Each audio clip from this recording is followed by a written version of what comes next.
कोरोची जिल्हा परिषद मतदारसंघातील भाजपच्या उमेदवार सानिका राहुल आवाडे आणि पंचायत समितीच्या उमेदवार प्रियांका खोबरे यांच्या प्रचारार्थ आयोजित जाहीर सभेत बोलताना राज्याचे मंत्री चंद्रकांतदादा पाटील यांनी मतदारांना भावनिक साथ घालत जोरदार आवाहन केले।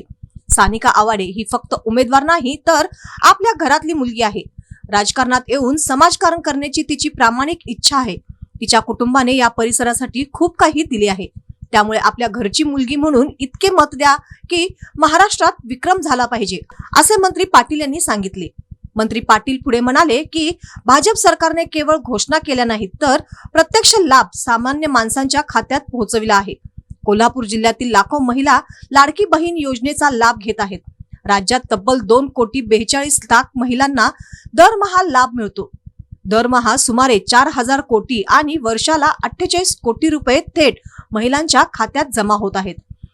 देशातील 10 राज्यांचे वार्षिक बजेटही 48,000 कोटी नाही, पण केवळ एका योजनेवर महाराष्ट्र सरकार एवढा खर्च करत आहे, असे त्यांनी ठणकावून सांगितले। शेतकऱ्यांच्या बाबतीत सरकार कटिबद्ध असल्याचे सांगताना त्यांनी नमूद केले की शेतकऱ्यांना दरवर्षी 12,000 रुपये दिले जातात। आतापर्यंत 21 हप्ते देण्यात आले आहेत।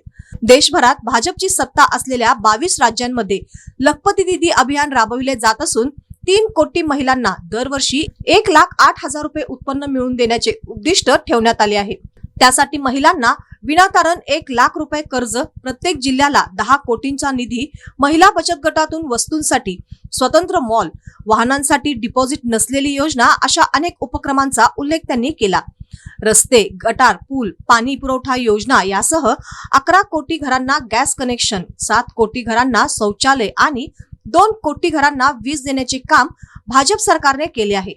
पंतप्रधान नरेंद्र मोदी यांनी गुजरातचे मुख्यमंत्री आणि देशाचे पंतप्रधान म्हणून जे विकासाचे मॉडेल दिले तेच आज देशभर राबविले जात आहे। त्यामुळे भाजपचे उमेदवार मोठ्या मताधिक्याने विजयी करा, असे आवाहन मंत्री पाटील यांनी केले।